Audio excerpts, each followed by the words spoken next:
Nous sommes dans l'atelier de modelage.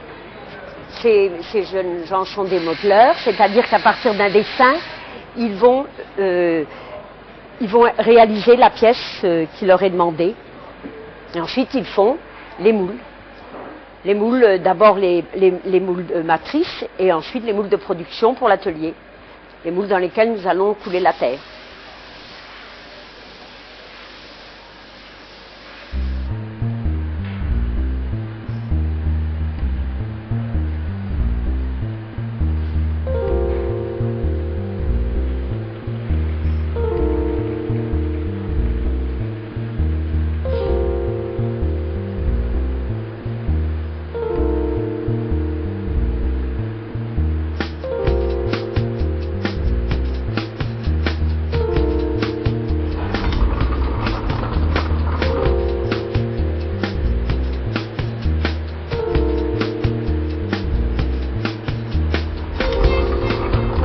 Donc nous coulons dans les moules à ras-bord, et le moule étant à vide d'eau, l'eau rentre dans le plâtre, et peu à peu les sédiments se déposent tout autour et vont créer la pièce. Elle laisse tremper pendant 40 minutes et ensuite elle commence à ouvrir le moule, c'est-à-dire qu'elle dégage. Quand les moules sont en deux parties, c'est facile, souvent ils sont en beaucoup plus de parties, donc elle dégage peu à peu, partie par partie. Ainsi, le moule sèche sans se déformer.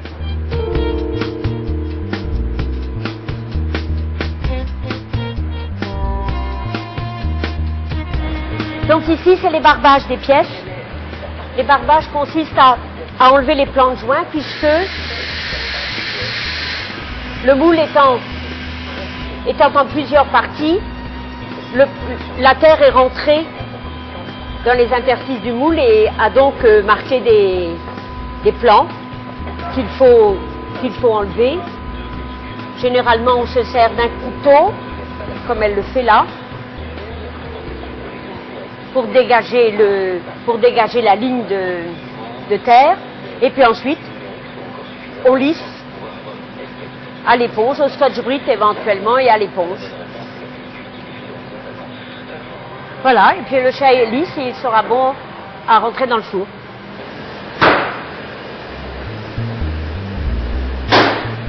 La terre vient de Limoges, elle nous arrive en galette.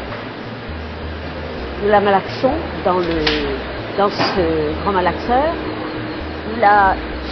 Elle tourne continuellement avec de l'eau et des floculents qui sont des fougues qui rendent la terre plus facile à l'usage.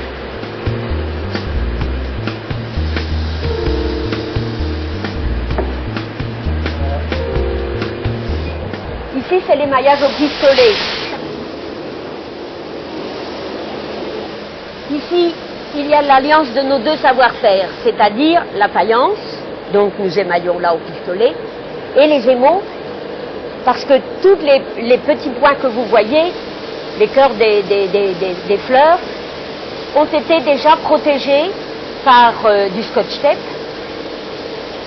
Quand il aura fini d'émailler sa pièce, nous allons les décoller et là nous allons poser les émaux selon le principe des émaux, c'est-à-dire avec la technique à la goutte. Il y a donc, si vous voulez, nos deux savoir-faire.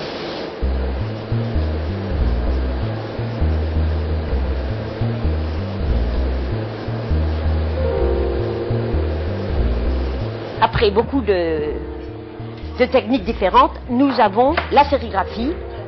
Pas pour les pièces uniques, bien sûr, ça s'est fait entièrement à la main, mais pour nos collections courantes. Il pose donc son écran sur une feuille de papier, type papier de soie Bolloré Technologie, et il va enduire son écran de ce que nous appelons l'encre grasse.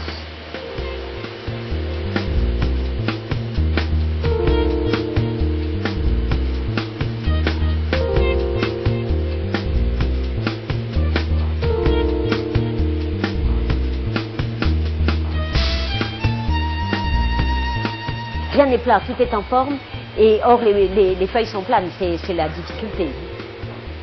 Quand elle a terminé, elle plonge sa pièce dans l'eau, elle la tamponne un peu pour chasser l'air, et voilà, l'encre s'est transférée du papier sur sur l'objet. Ici, nous commençons le travail de la pose des émaux. Donc l'émail, c'est de la poudre de verre avec des oxydes métalliques.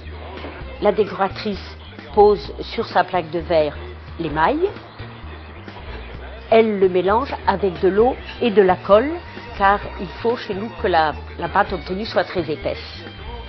Et ensuite, elle commence la pose. La pose est spécifique à Longwy, ça s'appelle la technique à la goutte, c'est-à-dire qu'elle prend au bout de son pinceau ou de son pic à brochette, là elle est dans des petits pétales, donc elle prend une goutte, généralement assez grosse, elle la pose, elle la pousse.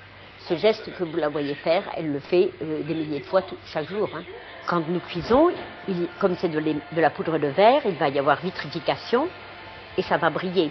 Mais surtout, les oxydes métalliques qui sont contenus dans la poudre de verre et qui donnent les couleurs, ils vont exploser. Ainsi, ce bleu très profond qui est au-dessus de l'église d'Auvers-sur-Oise, sur la maquette, quand nous le posons, il est rose, le ciel est rose. Et quand nous sortons la pièce du four, une fois cuite, c'est ce bleu très très profond, le fameux bleu de Longwy qui est tout à fait, c'est surprenant comme décalage entre la pose et la cuisson.